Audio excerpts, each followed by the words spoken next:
Saudara Dewan Perwakilan Rakyat resmi membentuk panitia khusus hak angket penyelenggaraan ibadah haji 2024. Pembentukan pansus sebagai respon atas kabar karut-marutnya penyelenggaraan ibadah haji tahun ini. Apa saja yang jadi persoalan? Berdasarkan hasil pemantauan tim pengawas haji DPR, persoalan yang dihadapi jemaah haji antara lain tenda yang lebih dari kapasitasnya, antrian toilet yang bahkan sampai 2 jam, air conditioner atau AC yang mati, hingga fasilitas yang tak ramah untuk kalangan lansia. DPR juga menyoroti keputusan pengalihan kuota haji sebanyak 10.000 orang dari reguler ke ONH Plus atau Haji Plus.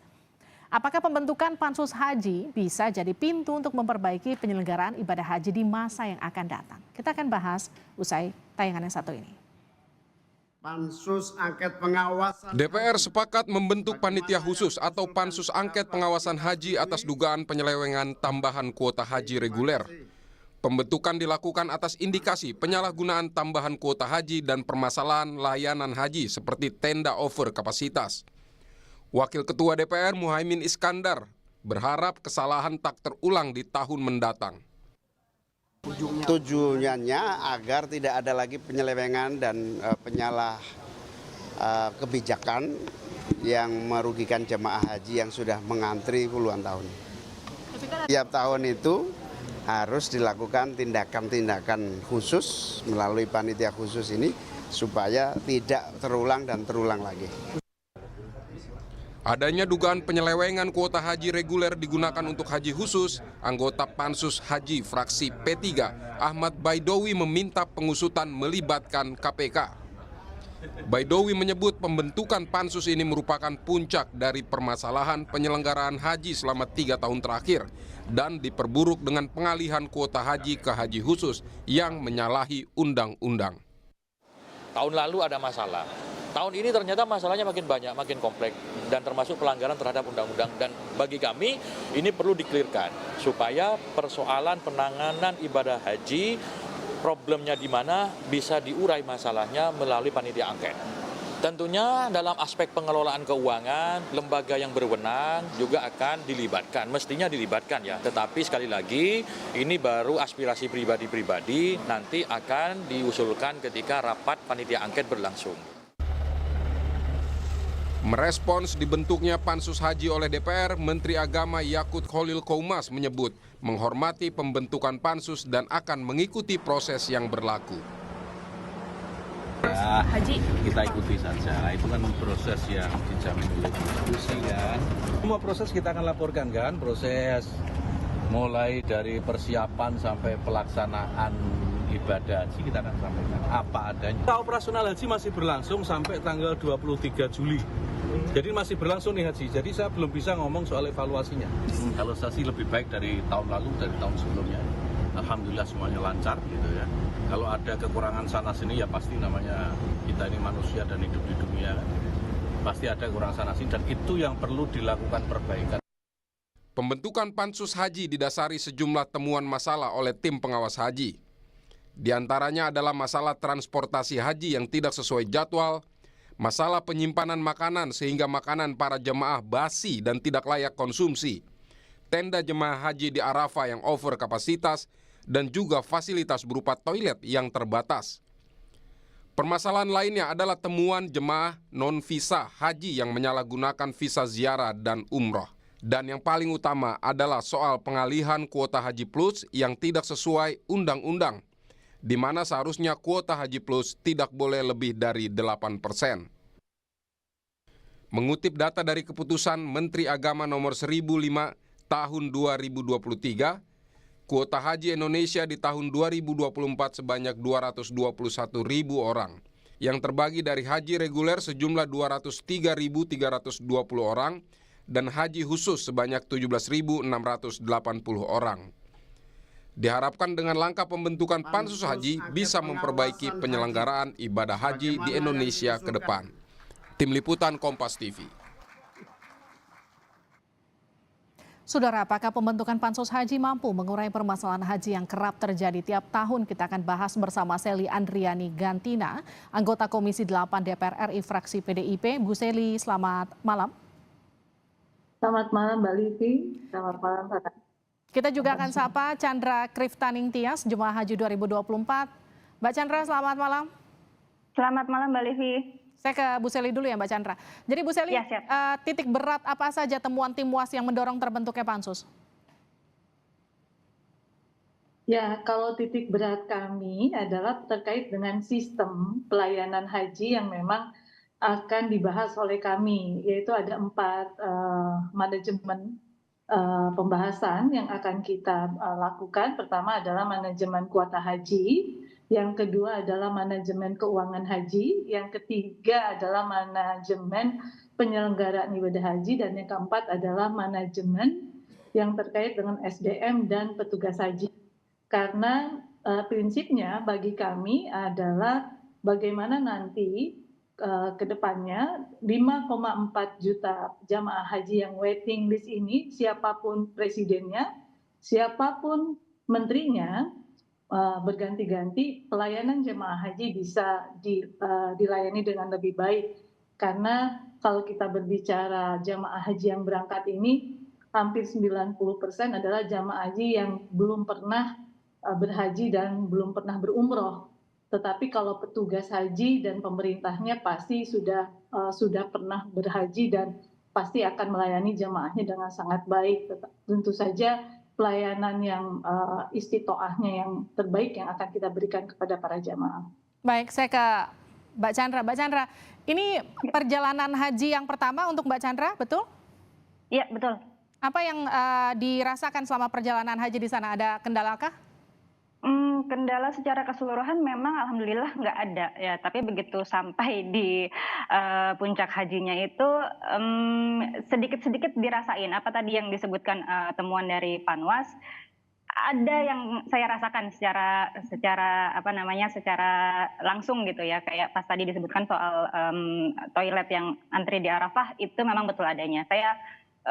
Saya nggak, karena memang tidak ada gambaran sebelumnya ya dari Arafahnya seperti apa, terus toiletnya bagaimana, tapi pas dijalanin ternyata membludaknya orang di satu tenda itu tuh ya memang membuat antrian yang luar biasa, sementara kita kan dituntut untuk tetap suci untuk beribadah kan, sementara ya toiletnya antriannya cukup panjang dengan beberapa bilik toilet yang beberapa 2 atau 3 biliknya juga airnya tuh tersendat gitu. Jadinya kalau kami antar jemaah sendiri sih merasa yang kita jadi suci apa enggak nih gitu, karena jadi khawatir masalah kesuciannya kan, sebentar kita harus sholat gitu. Tapi ya memang di Arafah untungnya hanya itu. Tapi begitu bergeser ke Mina, temuan tenda-tenda itu ada benernya banget Mbak, saya ngerasain sendiri karena ya kami kan berangkat ke Mina untuk lempar jumroh gitu kan.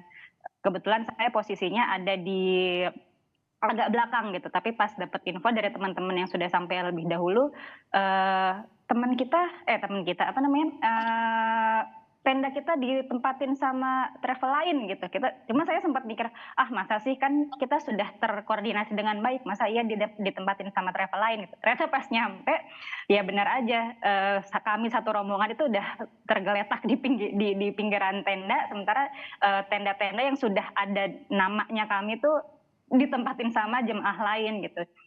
Katanya sih sempat terjadi sedikit perselisihan ya, kami merasa itu punya hak kami yang sudah ada namanya tertempel, tapi jemaah yang tertidur pun juga mereka bisa tidur di tenda itu karena sudah dapat izin dari pihak di sana untuk menempati tenda kami gitu. Sempat terjadi gesekan sampai akhirnya saya kurang tahu dapat dari mana, dapat solusi dari mana, akhirnya jemaah kami dikasih tenda lain yang itu memang posisinya tidak jauh dari tenda kami sebelumnya, tapi dengan jumlah total rombongan kami itu tenda yang kami dapati agak sedikit berkurang gitu. Jadi memang pas waktu itu sih saya merasa lebih masih ibaratnya kalau kita tidur di emperan mungkin nggak masalah gitu ya, sementara yang jemaah lansia yaudah kita dimasukin dulu gitu. Tapi ternyata ya kita sama-sama satu senasib lah.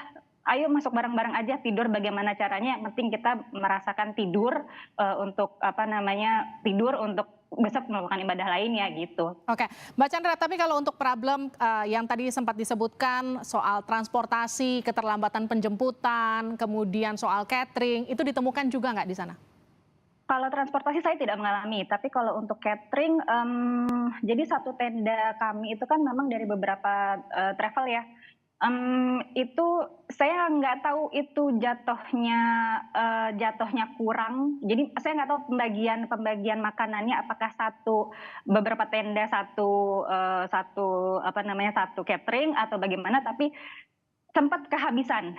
Jadi kalau kami sih kalau kita kan ngerasanya kan satu tenda itu ya udah itu ya catering terdekat adalah tempat kita gitu. Tapi ternyata habis, tapi memang diperkenankan untuk mendekati catering yang lain untuk mengambil makanannya gitu. Cuma kan ya balik lagi Mbak, karena biasanya kalau jemaah haji itu kan dihadapkan sama dua posisi ya Mbak Livi, Ibu Seli, gimana kita pengen memperoleh hak, pengen memperoleh apa yang seharusnya kita dapat. Oke. Tapi posisi kita selalu diingatkan, mungkin itu ujian, mungkin itu apa, akhirnya banyak kita berlapang dada jatuhnya gitu. Oke, saya ke Bu Seli lagi. Bu Seli, tapi gini, kalau tadi soal toilet, soal catering, itu kan juga permasalahan tiap tahun ya. Tahun lalu juga ada problem soal toilet. Saya juga ingat bahkan tahun lalu kalau komplainnya soal catering itu makanannya dianggap tidak layak konsumsi karena ya kurang.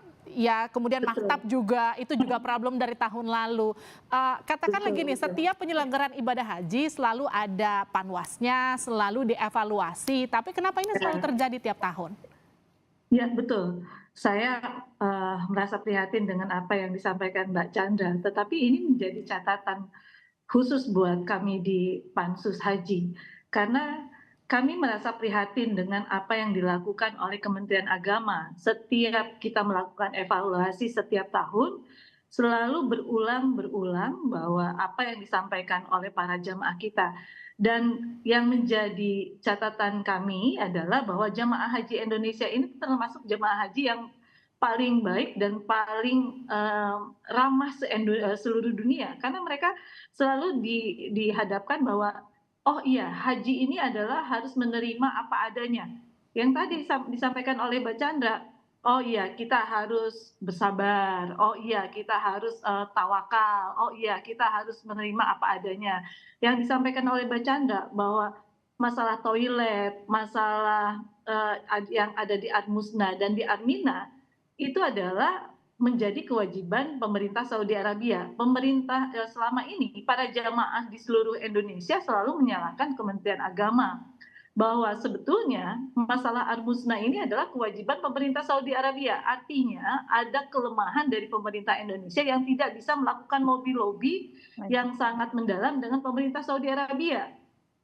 Bahwa kebutuhan kapasitas selama di Arafah, selama di Musdalifah, selama di Mina, itu adalah tanggung jawab pemerintah Saudi Arabia. Bahwa kebutuhan yang dibutuhkan oleh jamaah kita, berapa jumlah jamaah kita, seharusnya dari awal sudah menjadi tanggung jawab pemerintah Saudi Arabia. Tetapi selama ini kepanitiaan ad hoc yang dilakukan oleh pemerintah Kementerian Agama itu tidak pernah dilakukan maintenance secara baik gitu loh.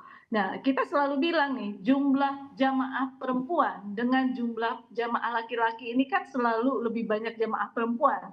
Apalagi tadi disampaikan oleh Mbak Chandra, kalau kita berbicara, mohon maaf, timing. Kalau perempuan dengan laki-laki, kita berbicara waktunya saja. Perempuan pada saat masuk ke toilet, dengan menutup ihramnya saja, dia kan tidak mungkin harus terbuka, benar kan Mbak Chandra ya? Dia masuk ke toilet butuh waktu 10 menit, sementara kan kalau laki-laki 3 menit saja dia sudah cukup, sudah bisa langsung keluar.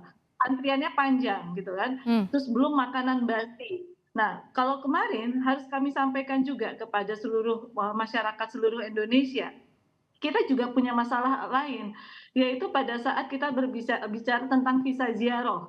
Kemudian kita berbicara tentang visa umroh.